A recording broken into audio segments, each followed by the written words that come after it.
според мен тук някои вече си откриха собствената фобия. Наистина има много странни страхове. Стоян Табаков е при мен. Здравей. Наистина много голямо желание от нашите зрители да ни гостуваш отново, да ни разкажеш повече за ТЕС. С Златин в началото опитвахме да правим така почуквания горе-долу това, което се случва и в ТЕС, но няма как да стане без твоя помощ. Аз ти предлагам първо да покажеш и заедно показвайки с това да ми разказваш повече за тази техника. Абсолютно съм съгласен.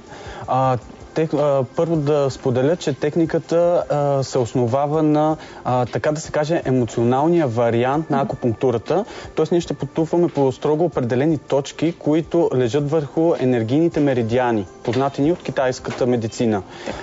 Имаме 8 точки, които трябва да се потупват. Това са основните и с тези точки аз работя от около година и половина. Допълнително самата техника, освен точките по лицето и част от тялото, включва и точки по ръцете, но това вече е по-дългата техника, която е вече при много по-трудни проблеми. Но нека сега за зрителите ще покажем основно кратката техника. Имаме една първа основна точка, която се казва карате точката. Тя е свързана с психологическия обрат. Този психологически обрат, като пример бих дал, повечето жени желаят да отслабнат. Но желайки да отслабнат, навярно имат някакви скрити предубеждения, че ако отслабнат, те няма да имат достатъчно пари да се сменят целия гардероб. Може би, до сега хората са ги възприемали по такъв начин, след това по друг. И това саботира нашето желание да се справим с този проблем. И почупвайки се по карате точката, точно това спомага за неутрализиране на този психологически обрат. Почуквайки се тук, казваме основната фраза, наречена декларация. Тя се състои от въпреки че, изразяваме проблема чрез емоцията. Изказваме проблема. Изказваме го. Аз напълно и безрезервно приемам себе си. Много пъти сме питали, добре, при това повторение на проблема и на карате точката и потупвайки се по всичките останали точки, ние по този начин не си ли втълпяваме този проблем и да го засилиме? Тоест на самовнушението да си въздействаме. Да, но идеята е точно обратната. Ние да приемеме и да знаем, че го имаме този проблем. Защото ако не го приемеме, ние просто на едно повърхностно ниво ще кажем, искам да го реша този проблем, но в самата същност ние не го възприемаме. Добре, а защо тогава трябва да се потупваме, като това де-факто, след като си самовнушаваме, може да го повтаряме пред огледалото или да си го повтаряме цял ден, през 1 час? Защо е необходимо да се потупваме по тези меридиани? Защото всяка една емоция създава всяка една негативна емоция създава определен енергиен блокаж. Ако ние примерно изпитаме страх, на база нашите енергийни канали в определена част се създава натрупване на емоция. Нека да си представим една тръба, в която вътре има запушване. Ние, за да можем да премахнем това запушване, трябва да вкараме напрежение от единия или от другия край. Точно това прави и те с енергийните. Защото нашите зрители могат да участват, да задават своите въпроси. Как ще включи и се стресна? Така. Телепортирах се. Могат да задават своите въпроси. Страницата ни е Денят отблизо с Мария във Фейсбук. Виждате я. Стоян е тук, ще отговори на вашите въпроси. Междувременно ние, предполагам, ще започнем да практикуваме това. Да. Това е нашата следваща посока. Ти наблюдаваш ли пак цъкаше на плазмата? Карате точката. Оттам нататък какво правим? Първо с карате точката ли започваме? Да, винаги започваме с карате точката и се повтаря 3 пъти тази декларация. Въпреки че аз изпитвам даден страх. Пред камери, примерно, аз се приемам така. Аз напълно и безрезервно приемам и обичам себе си. В самото начало, преди да започна с обяснението на всичките точки, искам на зрителите да споделят, че на интернет адрес www.test.bg могат да си изтеглят безплатен наръчник, краткия безплатен наръчник, по който да могат да видят кои са точно точките, как е обяснено, даден и пример и споделен опит. Това е най-доброто, което може да направят като начало. На пазара има много книги, които са свързани с техниката за емоционална наслада. Кой всъщност разработва тази технология? Естествено, не е съвсем нова технология, но въпреки всичко, откъде се заражда всичко това? Как въобще се разбира, че действа и... Основоположници са американски психолози, допълнително в рамките на 50-60 години се разработват. Работи се, преди това с кинезиологията, след това се минава чрез потупването, вкарва се вметки от акупунктурата и И по този начин се развива. По този начин се стига до текущите резултати, свързани с техниката за емоционална свобода. Нека да продължим сега да се включим. Първата точка, както казахме, беше карате точката. Няма значение лява или дясна ръка? Няма никакво значение. Всичките точки, освен тези, които са по средата, показвайки ги по-късно, отговарят и от лявата и от дясната страна на тялото. Те са симетрични. Първата, повтаряме 3 пъти, въпреки че е проблема, аз напълно безрезервно приемам себе си. Следващата точка е от вътрешната страна на веждата. Втората точка... пак потупваме 3 пъти или един? Не, тук вече потупваме минимум 10 пъти. И важното е да си повтаряме самия проблем. Преди малко пропуснах да споделя, че има и встъпителна част, която е много важна. Това е създаването на филм.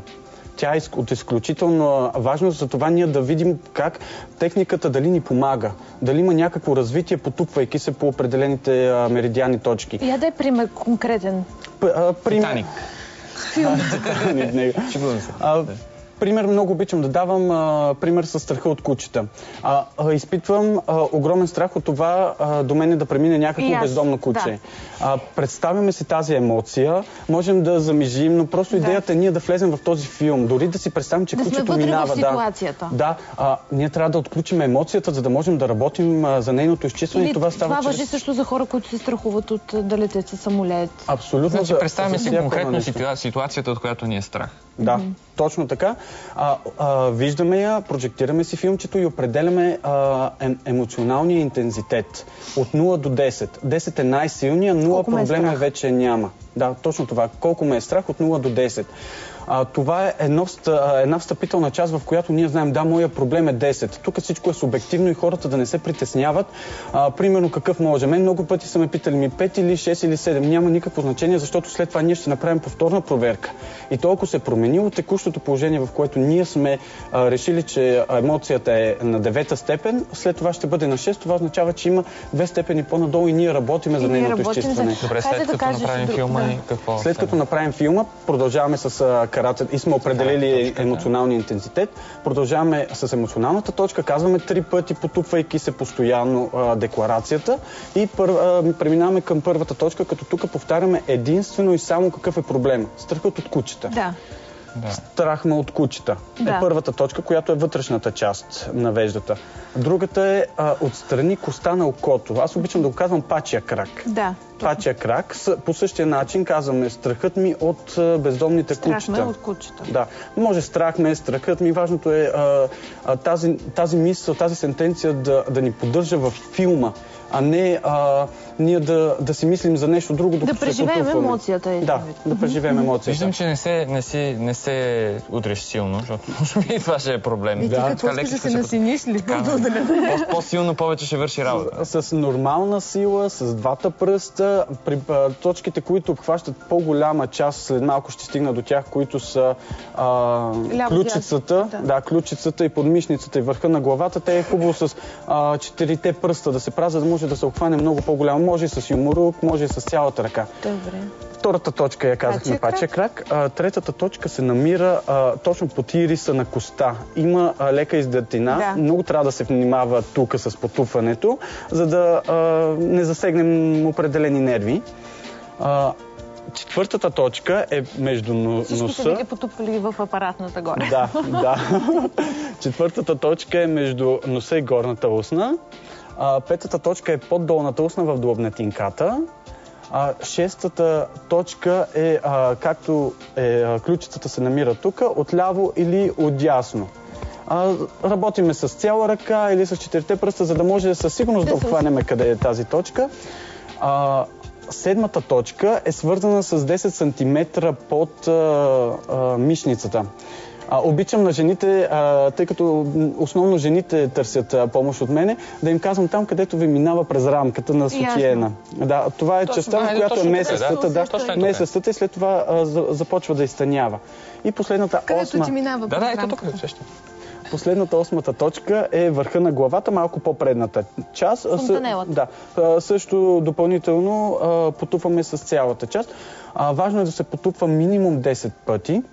за да може да вкараме необходимия енергиен импулс за отблокиране на енергия. Всички тези точки казваме ли?